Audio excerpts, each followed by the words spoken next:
नमस्कार।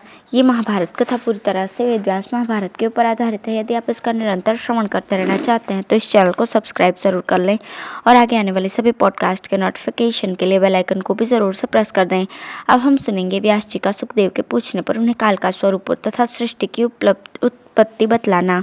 युधिष्ठिर ने पूछा, पितामह, अब मैं ये जानना चाहता हूँ कि संपूर्ण भूतों की उत्पत्ति किससे होती है, उनका लय कहाँ होता है, परमार्थ की प्राप्ति के लिए किसका ध्यान और किस कर्म का अनुष्ठान करना चाहिए, काल का क्या स्वरूप है और भिन्न भिन्न युगों में मनुष्यों की आयु कितनी होती है। भीष्म जी ने कहा, युधिष्ठिर, इस विषय में भगवान व्यास ने अपने पुत्र सुखदेव जी को जो उपदेश दिया था वही प्रसंग तुम्हें सुना रहा हूँ। एक दिन सुखदेव ने वेद व्यास जी से अपने मन का संदेह इस प्रकार पूछा, पिताजी, पापियों को उत्पन्न करने वाला कौन है, काल के ज्ञान से क्या परिणाम निकलता है और ब्राह्मण का क्या कर्तव्य है, ये सब बातें बताने की कृपा कीजिए। व्यास जी ने कहा, बेटा, सृष्टि के प्रारंभ में अनादि, अनंत, अजन्मा, दिव्य, अजर, अमर, अविकारी, अतज्ञ और ज्ञानातीत ब्रह्म ही था। वो काल स्वरूप है। काल के कला, काष्ठा आदि जितने भेद हैं सब उसी के अवयव हैं। महर्षियों ने 15 निमेष की एक काष्ठा, 30 काष्ठा की एक कला, 30 कला की 3 काष्ठा, एक मुहूर्त तथा 30 मुहूर्त का एक रात दिन माना गया है। 30 दिन रात का एक मास और 12 मास का एक वर्ष होता है। एक वर्ष में 2 अयन होते हैं जिन्हें दक्षिणायन और उत्तरायण कहते हैं। मनुष्य लोक के दिन रात का विभाग सूर्य करते हैं। रात सोने के लिए है और दिन काम करने के लिए है। मनुष्यों के एक मास में पितरों का एक दिन रात होता है। शुक्ल पक्ष उनका दिन है और कृष्ण पक्ष उनकी रात्रि। मनुष्यों का एक वर्ष देवताओं के एक दिन रात के बराबर है। उत्तरायण उनका दिन है और दक्षिणायन रात्रि। मनुष्यों के जो रात दिन बताए गए हैं उन्हीं के हिसाब से अब मैं ब्रह्मा के दिन रात का मान बतलाता हूँ। साथ ही चारों युगों की वर्ष संख्या भी अलग अलग बता रहा हूँ। देवताओं के 4000 वर्षों का एक सत्ययुग होता है। इसमें 400 दिव्य वर्षों की संध्या होती है और उतने ही वर्षों का संध्यांश भी होता है। इस प्रकार सत्ययुग की पूरी आयु 4800 दिव्य वर्ष की है। शेष 3 युगों में यह संख्या क्रमशः 1/4 घटती जाती है, अर्थात संध्या और संध्यासों सहित त्रेतायुग 3600 वर्षों का, द्वापर 2400 वर्षों का और कलयुग 1200 वर्षों का होता है। ये चारों युग प्रवाह रूप से सदा रहने वाले लोगों को धारण करते हैं। ये युगात्मक काल ब्रह्मवेत्ताओं के सनातन धर्म का ही स्वरूप है। सत्ययुग में धर्म और सत्य के चारों चरण मौजूद रहते हैं। उस समय धर्म और सत्य का पूरा पालन होता है। कोई भी अधर्म में प्रवृत्त नहीं होता। अन्य युगों में क्रमशः धर्म का एक एक चरण नष्ट होता जाता है और चोरी, असत्य तथा छल कपट आदि के द्वारा अधर्म की वृद्धि होती रहती है। सत्ययुग के मनुष्य निरोग और पूर्ण काम होते हैं। उनकी आयु 400 वर्षों की होती है। त्रेता में उनकी आयु 1/4 घटकर 300 वर्षों की रह जाती है। इसी प्रकार द्वापर में 200 और कलयुग में 100 वर्षों की पूरी आयु होती है। त्रेतादि युगों में वेदों का स्वाध्याय कम होने लगता है। मनुष्यों की आयु घटती जाती है। कामनाओं की पूर्ति में बाधा पहुंचने लगती है और वेदाध्ययन के फल में भी न्यूनता आ जाती है। युगों के ह्रास के समय अनुसार सत्ययुग, त्रेता, द्वापर और कलयुग में मनुष्यों के धर्म भी भिन्न भिन्न होते हैं। सत्ययुग में तपस्या को सबसे बड़ा धर्म माना गया है। त्रेता में ज्ञान को उत्तम बताया गया है। द्वापर में यज्ञ और कलयुग में एकमात्र दान ही श्रेष्ठ कहा गया है। इस प्रकार देवताओं के 12000 वर्षों का एक चतुर्युग होता है। 1000 चतुर्युग बीतने पर ब्रह्मा का एक दिन पूरा होता है। इतने ही युगों की उनकी एक रात्रि भी होती है।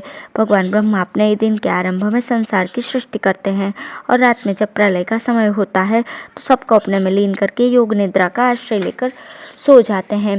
फिर प्रलय का अंत होने अर्थात रात्रि बीतने पर वे जाग उठते हैं। इस प्रकार 1000 चतुर्युग का जो ब्रह्मा का एक दिन बताया गया है और उतनी ही बड़ी जो उनकी रात्रि बतलाई है, उसी को जो लोग ठीक ठीक समझे हुए हैं वे ही काल के तत्व को जानने वाले हैं।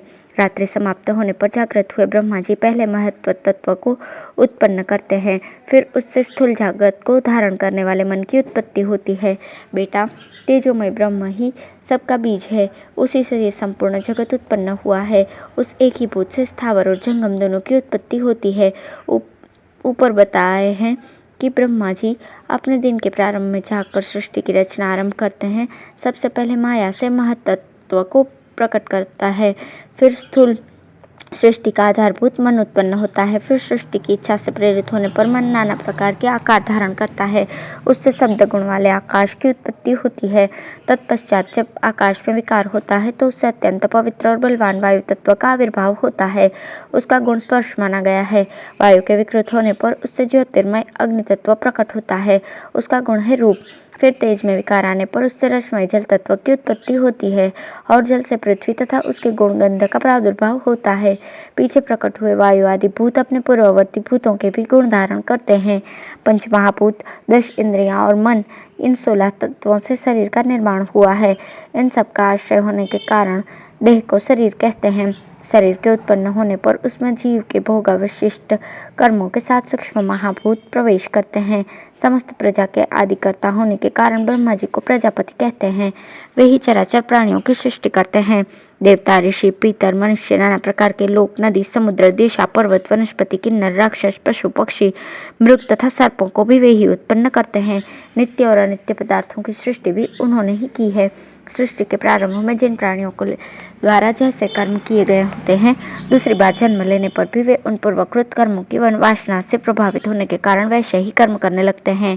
एक जन्म में मनुष्य हिंसा, अहिंसा, कोमलता, कठोरता, धर्म, अधर्म और सच झूठ आदि जिन गुणों का अपनाता है, दूसरे जन्म में भी उनके संस्कारों से प्रभावित होकर उन्हीं के गुणों को पसंद करता और वैसे ही कार्यों में लगा जाता है। सत्वगुण में स्थित समदर्शी पुरुष तत्व को ही जीव के कल्याण का मुख्य साधन बतलाते हैं। तप का मूल है शम और दम। पुरुष अपने मन में जिन जिन कामनाओं की इच्छा करता है, उन सबको वो तपस्या से प्राप्त कर लेता है। जगत की उत्पत्ति करने वाले परमात्मा की प्राप्ति से तप की प्राप्ति होती है। तपोबल से ही समस्त मनुष्य प्राणियों पर अपना प्रभुत्व स्थापित करता है। तप के ही प्रभाव से महर्षियों ने पूर्व जन्मों में पढ़े हुए वेदों का स्मरण किया है।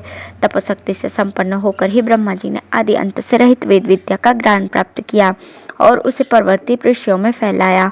अपनी रात्रि का अंत होने पर ब्रह्मा जी ने जिन प्राणियों को जन्म दिया, उनके नाम नाना प्रकार के भेद, तप, धार्मिक कर्म, यज्ञ, कीर्ति तथा मोक्ष के साधनों को वेदों के अनुसार ही प्रकाशित किया।